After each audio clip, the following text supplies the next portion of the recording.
محترم، ایک دوست اگر دوسرے دوست سے محبت کرنا شروع کر دے، اس کی دوستی اتنی مضبوط ہو جائے، یہ بزرگ بیٹھے انہوں نے پتا بھائی پرانے جڑے بابے نا دوست وہ پورا جناب شالا بعد ملن کا ٹائم آ جاتا ہونا ہے جی، کیا وجہ ہے بڑا بہت پرانا یا بچپن کی یادیں تازہ ہو جاتی ہیں۔ اگر کوئی دوست کسی دوسرے دوست پہ مہربان ہو جائے تو وہ اسے سونا لے کر دے سکتا ہے، چاندی لے کر دے سکتا ہے،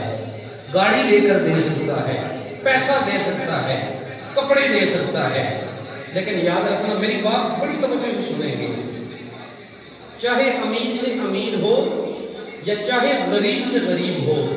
لوگوں کو اپنا محبوب کسی کو نہیں دے سکتے۔ دینا تو دور کی بات ہے،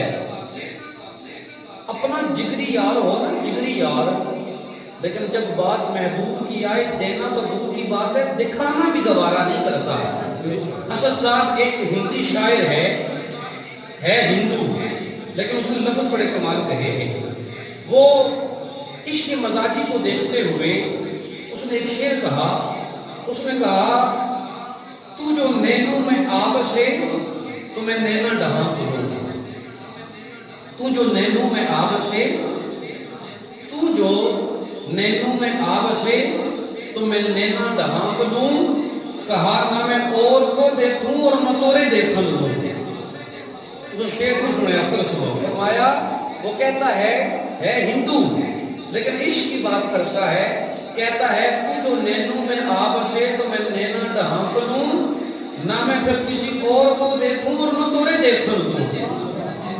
کہتا کیا ہے اے میرے محبوب جسے وہ پیار کرتا ہے، کہتا ہے اگر تو میری آنکھوں میں آ جائے، اگر تو میری آنکھوں میں آ جائے تو پھر میں اپنی آنکھیں ہی بند کر دوں، بس میں تجھے دیکھتا رہوں، میں کسی اور کو نہ دیکھوں۔ اور کہتا کیا ہے تو اتنا مجھے پیارا ہے میں تجھے دیکھتا رہوں اور تجھے بھی کسی اور کو نہ دیکھنے دوں۔ یہ عشق ہوتا ہے، لیکن احسان عظیم اللہ رب العالمین کا ہم پر کہ اس نے ساری نعمتیں دینے کے باوجود اپنا لاڈلا حبیب بھی ہمیں عطا فرما دیا۔ آقا کریم سرکار دو عالم صلی اللہ علیہ وسلم کے غلاموں، اب بات بڑی پتہ کی آ رہی ہے، اگر آپ کی توجہ نہ ہوئی تو بات سر سے گزر جائے گی۔ میرا کریم رب العالمین فرماتا ہے لَقَدْ مَنَّ اللَّهُ عَلَى الْمُؤْمِنِينَ، وہاں فرمایا وَمَا أَرْسَلْنَاكَ إِلَّا رَحْمَةً لِلْعَالَمِينَ۔ اب یہاں پہ دو زاویے ہیں، رب فرما رہا ہے وَمَا أَرْسَلْنَاكَ إِلَّا رَحْمَةً لِلْعَالَمِينَ، فرمایا محبوب میں نے تجھے عالمین کے لیے رحمت بنا کر بھیجا ہے۔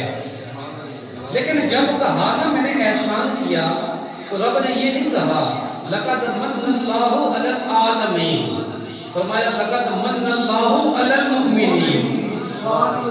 فرمایا میں اپنا یار رحمت عالمین کے لیے بنا کر بھیج رہا ہوں، لیکن احسان صرف مومنوں پہ کر رہا ہوں، کیونکہ رب عالم الغیب ہے، اسے پتا تھا بندہ مومن ہوگا تو وہی خوشیاں منائے گا، منافق بنا ہی نہیں سکتا۔ کہا رحمت میرا یار کافروں کے لیے بھی ہے، لیکن سنو میں نے کہا احسان جب جتلایا گیا تو رب نے فرمایا علی المؤمنین، جڑا جڑا خوشیاں مناسی میں احسان سدھ کیتا ہوا ہے۔ ہم عاشقوں کا یہ عقیدہ ہے کہ حضور حاضر و ناظر ہیں، حضور ہمیں دیکھ رہے ہیں، حضور ہمارے قریب ہیں، حضور رب کی عطا سے جو چاہیں وہ کر سکتے ہیں۔ کسی نے کہا تھا سنا ہے رہتے ہیں فقط آقا مدینے میں، تو کسی عاشق نے کہا ارے غلط کہتا ہے، غلط ہے وہ رہتے ہیں عاشقوں کے سینے میں۔ اب اگر کوئی بندہ یہ کہے نا اسد صاحب کہ اگر وہ حاضر و ناظر ہیں تو پھر ہمیں دکھاؤ، تو اس کے لیے میں ایک شعر گانا چاہتا ہوں، اگر آپ سبحان اللہ کہتے ہیں تو۔ انداز حسینوں کو سکھائے نہیں جاتے، ارے امی لقبی جو ہوں وہ پڑھائے نہیں جاتے، ارے ہر ایک کا حصہ نہیں دیدہ سارے